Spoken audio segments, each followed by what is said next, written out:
Hello दोस्तों, चौथा नेत्र में फिर मैं आ गया खामाखा की बात करने के लिए। पिछली बार हमने बहुत सारी खामाखा की बातें की और जीवन के बारे में चर्चा की। दरअसल आप सोचेंगे कि यार ये खामाखा की बात वाला जो टॉपिक है ये मैंने क्यों चुना है। दोस्तों, हम दिन में बहुत सारी बातें करते हैं जिनका कोई तथ्य नहीं होता, उद्देश्य नहीं होता। मैं उन खामाखा की बातों में जीवन के तथ्यों को ढूंढने का प्रयास कर रहा हूं, क्योंकि आज के समाज में बहुत सारी चीज़ें अलग तरीके से जा रही हैं, हमें पता नहीं है। आपको एक उदाहरण दूंगा। अगर आप पिछले 10-15 वर्ष पहले पीछे जाएं और एक किसी फंक्शन में हैं आप देखेंगे कि वहाँ उस फंक्शन में बहुत सारे लोग हैं, बहुत सारे ग्रुप बन गए हैं।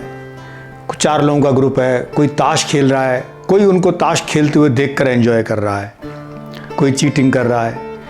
कुछ यंग लड़कों का ग्रुप है, वो कुछ धीमी आवाज़ में कुछ तेज़ आवाज़ में चुटकुले सुना रहा है। सब लोग बहुत ज़ोर से ठहाका मार के हंसते हैं और जो ताश खेलने वाले लोग हैं उनकी तरफ देखते हैं कि यार क्या हुआ। कुछ लोग अलग ही योजना बना रहे हैं, बातें कर रहे हैं। अब जरा आज के युग में आ जाइए। ये जो मैं बता रहा हूं ये कोई मतलब थ्योरी नहीं है, ये वास्तव में है, आप देख सकते हैं। आप एक फंक्शन में जाइए, वहां पर अव्वल तो जो पहले जिस फंक्शन में 40-50 लोग आते थे वहां आपको उतने लोग नहीं मिलेंगे, कम लोग मिलेंगे, क्योंकि बहुत सारे लोगों ने व्हाट्सएप पे ही अपनी भावनाएं भेज दी होंगी, तो आने का कारण बच गया। एक बार मेरे साथ भी हुआ। मेरे ऑफिस में एक हैं, उनकी बेटी का बर्थडे था, तो उन्होंने मुझे कहा साहब मेरी बेटी का बर्थडे है, आप आएंगे? मैंने कहा हाँ भाई, क्यों नहीं आएंगे। तो बोला अच्छा मैं व्हाट्सएप पे निमंत्रण भेज दूंगा। तो मैंने कहा ठीक है भाई, भेज देना व्हाट्सएप पे, हम व्हाट्सएप पे आ जाएंगे। तो मुस्कुराया, बोला है क्या मतलब साहब? अरे भाई तुम व्हाट्सएप पे निमंत्रण भेजोगे, हम व्हाट्सएप पे आ जाएंगे, व्हाट्सएप पे आशीर्वाद भेज देंगे। एनीवे, मेरी वो मतलब समझ गया कि मैं क्या कहना चाहता हूँ। उस बंदे ने जाकर के प्रिंट किया वो निमंत्रण कार्ड बच्चे के बर्थडे का और मुझे दिया। तो मैं बात कर रहा था कि इस फंक्शन की, और ये खामाखा एक बात मैं इसलिए कर रहा हूँ कि आप थोड़ा सा जागें।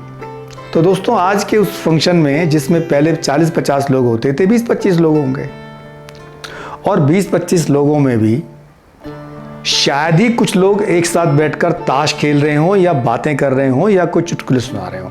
सब अपने अपने फ़ोन में बिजी होंगे। एक आदमी दूसरे की तरफ देखेगा और बोलेगा देखा, बोलेगा हाँ अभी मिला, और वो हंस पड़ेगा। क्या हो रहा है हमको, क्यों हो रहा है, क्या ये सही है? ऐसे होते होते हम कहाँ तक जाने वाले हैं?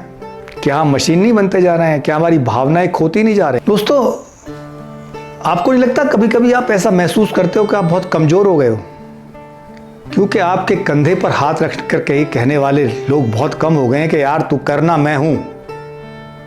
हालांकि जो ये कहता है ना कंधे पर हाथ रख के मैं हूं, वो कुछ नहीं करता, बस कहता भर है। उसके इस कहने से ही आपके अंदर एक अलग से ही ऊर्जा आ जाती है।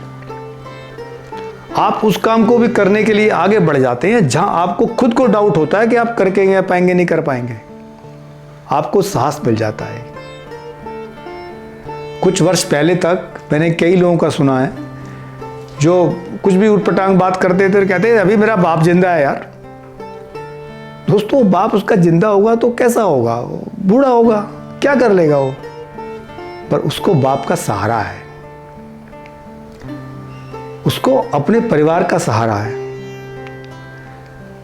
उस फंक्शन की मैं बात कर रहा हूं जो, और मैंने दो आपको चीजें बताई, दोनों में कितना फर्क होता जा रहा है।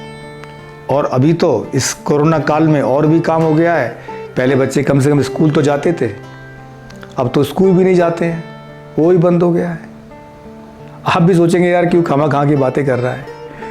दोस्तों, इन खामाखा की बातों में ही कुछ ढूंढिए, क्योंकि कमल कीचड़ में ही खिलता है। हमें अपने जीवन की वास्तविकता, अपने जीवन की सच्चाई, समाज की अच्छाई बुराई यहीं मिलेंगी। चीन और पाकिस्तान से आगे भी कुछ है, अफ़गानिस्तान से आगे भी कुछ है, और वो हमारे घर में है। अगर हम अपने घर सुधार लिया, अगर हमने अपने समाज सुधार लिया, अगर हमने अपने आगे आने वाली पीढ़ियों को सुधार लिया तो सब कुछ सुधर जाएगा। अगर आपकी इतिहास में रुचि है तो इतिहास पढ़िए। पहले ज़माने में एक कहावत होती थी कि अगर किसी को घर को ख़राब करना है तो उसके बड़े बेटे को ख़राब कर दीजिए, वो घर अपने आप ख़राब हो जाएगा। अगर किसी गांव के समाज को ख़राब करना है तो उसके मुखिया को ख़राब कर दीजिए, काम अपने आप ख़राब हो जाएगा। आतताइयों ने यही काम हमारे साथ किया था। ये खामा की बातें जो हो सकता है रुचिकर ना हो, जिसमें कोई हंसी ना हो, इसमें गाने नाचने का भी कोई स्कोप जरा सा नहीं है। हो सकता है मनोरंजन जिस तरह का आप चाह रहे हो ऐसा भी नहीं है, बस दिमागी मनोरंजन, दिमागी कसरत इसमें अवश्य है। आपने कई बार देखा होगा कि अगर कुछ गलत हो जाता है तो हम ढूंढते हैं कि यार किस पे इसका थोपे, और कुछ अच्छा हो जाता है तो हम अपनी तारीफ ही करते हुए नहीं थकते, या जो माध्यम होते हैं नहीं थकते। मैं आपको एक रियल घटना शेयर करूंगा। एक बार मैं एक मोबाइल फ़ोन लेने जा रहा था, तो मैंने अपने साथियों से पूछा कि यार आप लोगों को किसको सबसे अच्छी नॉलेज है मोबाइल फ़ोन के बारे में। तो मेरा एक इंजीनियर था, बोला साहब मुझे। मैंने कहा अच्छा तुम मेरे साथ चलो। मैं उनको ले जाने लगा। रास्ते में मैंने पूछा, मैंने कहा यार मैं मोबाइल फ़ोन लेने जा रहा हूँ, इतने मोबाइल यूज़ करता हूँ, तो तुम्हें क्या लगता है मैं तुमसे क्या एक्सपर्ट एडवाइस लूँगा या क्या करूँगा? तो बोला नहीं पता। मैं जब नहीं पता तो आप मेरे साथ क्यों चल रहे हो या मैं आपको क्यों ले जा रहा हूँ, पता है आपको? बोलता है नहीं साहब। मैं बोला मैंने कि मैं इसलिए ले जा रहा हूँ कि अगर कुछ ख़राब निकल गया तो मैं तुमको दोष दूंगा कि तुमने दिलवाया था,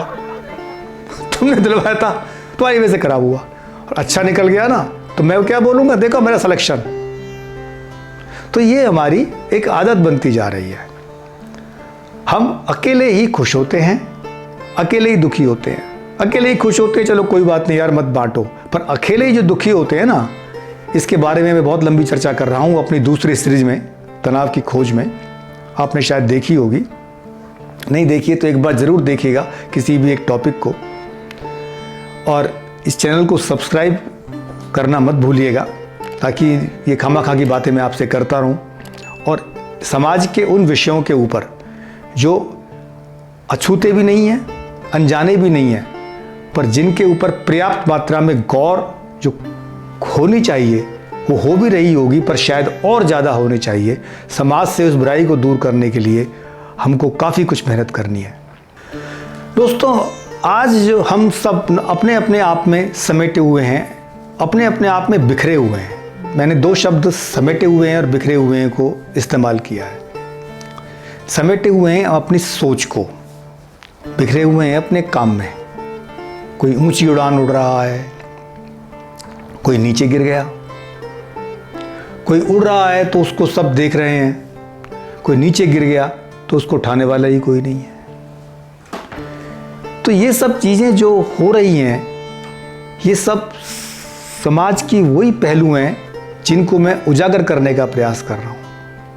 बहुत बुद्धिजीवी प्रयास कर रहे हैं, मेरा भी एक छोटा सा प्रयास है। आप मुझे प्रोत्साहित करते रहिए और मैं यूँ ही खामा की बात करते रहूँगा। खामा की बात करते में यार झगड़े बहुत होते हैं, क्योंकि हमारी मानसिकता ये हो गई है, हम वही सुनना चाहते हैं जो हम सुनना चाहते हैं। अगर जो हम सुनना नहीं चाहते हैं वो कोई दूसरा व्यक्ति कहता है तो हमें उससे झुंझलाहट होती है, या तो उससे हम झगड़ा करते हैं या हम उससे कटना शुरू कर देते हैं। जीवन के ये ऐसे पहलू हैं जहां हमें अपनी भावनाओं को नियंत्रित करने की आवश्यकता है। हमें अपनी भावनाओं को एनालाइज करना होगा। दोस्तों सब कुछ तर्क से नहीं हो सकता। कई बार कुछ होता है, आप कुछ कर रहे हैं, आपको पता नहीं होता आप क्यों कर रहे हैं, पर आपकी भावना है, उससे आपको अच्छा लगता है, संतुष्टि होती है, करिए। क्योंकि ना करके आपको तकलीफ होने वाली है, पर उसका एक प्री एनालिसिस होना ज़रूरी है। आजकल हमारी ज़िंदगी में विचारों, दिल, तर्क में बहुत ज़्यादा संघर्ष है, और मेरे विचार से ये संघर्ष हमें एक दूसरी जगह ले जाता है, और जो पहले आनंद हम खामा की बातें किया करके लेते थे उससे हम दूर होते जा रहे हैं। विचलित होते जा रहे हैं। हमें बहुत ज़्यादा ज़रूरत है अपनी भावनाओं को साधने की। मैं आगे भी आपको बताऊंगा कि जब हम लोग भावनाओं को साध नहीं पाते या जो हम चाहते हैं वो नहीं हो पाता तो किस किस तरह ज़िंदगी मोड़ ले जाती है।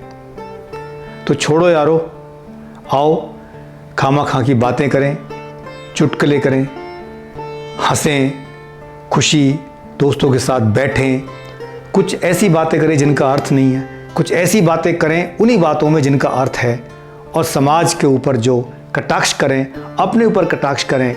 बहुत मुश्किल होता है अपने ऊपर हंसना, कभी हंस के देखिएगा, आपको आनंद आएगा। और जितना आप अपने ऊपर हंस के आनंद लेंगे उतना जो रिलैक्सेशन आपको महसूस होगा वो किसी और से नहीं होगा। आपको पता है हंसी में सारे तरह के योग आ जाते हैं अपने आप, और हंसी से बड़ा कोई व्यायाम या हंसी से बड़ा कोई तनाव मुक्त करने का साधन मुझे नज़र नहीं आता। तो आज के लिए बस इतना ही।